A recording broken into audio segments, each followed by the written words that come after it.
Monsieur le Président de la communauté de communes, mes chers collègues maires, Mesdames et Messieurs les élus, Mesdames et Messieurs, chers amis. Notre pays, comme en début de cette année, a été la cible d'actes terroristes, ou plus exactement de crimes odieux, monstrueux, innommables. À ce jour, 117 personnes décédées ont pu être identifiées. On imagine combien l'attente des résultats de l'identification des autres victimes, encore anonymes, doit être douloureuse et insupportable pour ces familles sans nouvelles de leurs proches. On imagine combien les victimes survivantes sont non seulement blessées dans leur chair, mais aussi au plus profond de leur âme.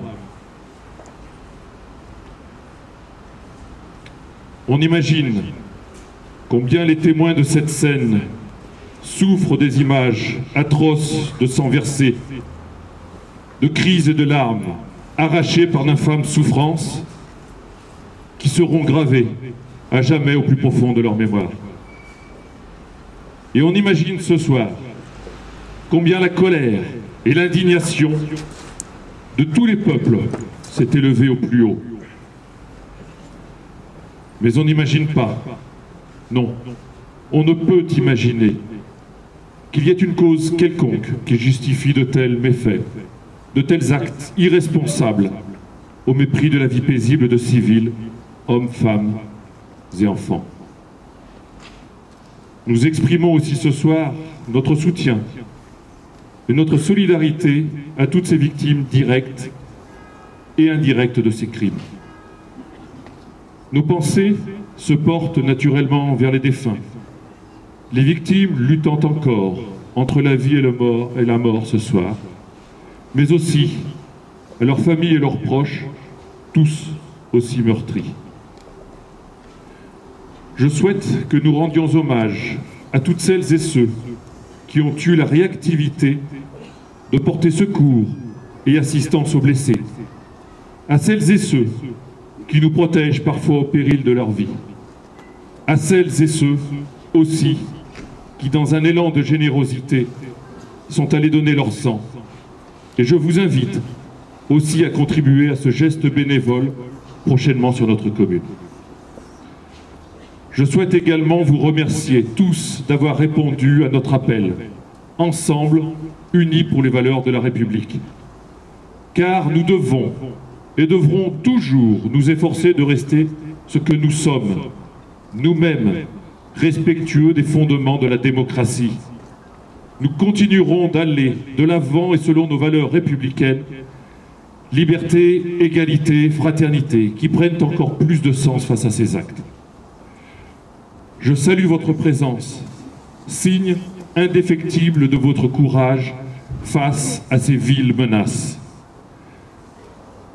Et j'en terminerai par cette citation d'une aviatrice américaine, Amelia Earhart. Le courage est le prix que la vie exige pour accorder la paix. Je vous remercie. Je vais laisser la parole à Monsieur le Président de la communauté de communes, Jean-Claude Deschizeaux. Mes chers collègues élus, mesdames et messieurs, la France est en deuil. Chacun d'entre nous est en deuil après avoir connu ces actes d'une barbarie odieuse perpétrés par des groupes de fanatiques vendredi soir à Paris.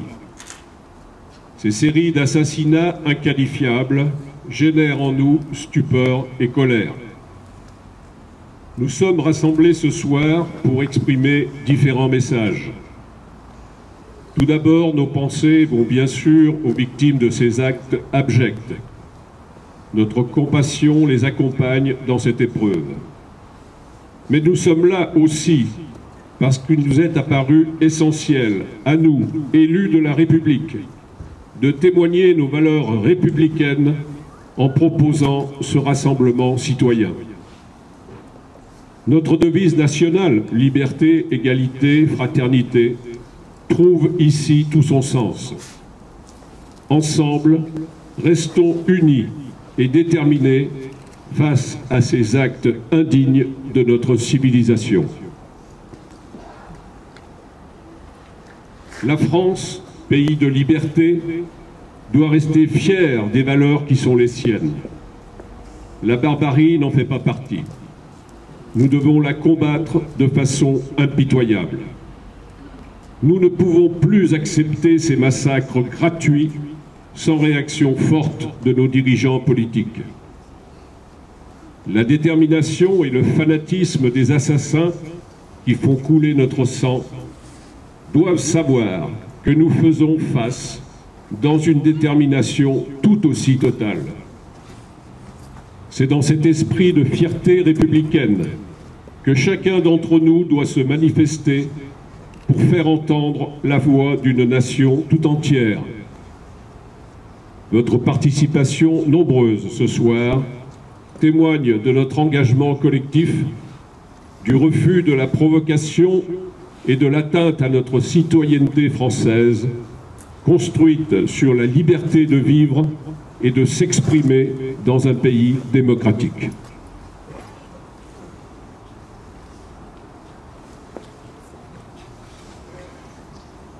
Pour toutes ces personnes assassinées et blessées, pour toutes ces familles frappées par le deuil, la souffrance et l'horreur, nous vous demandons de bien vouloir observer une minute de silence.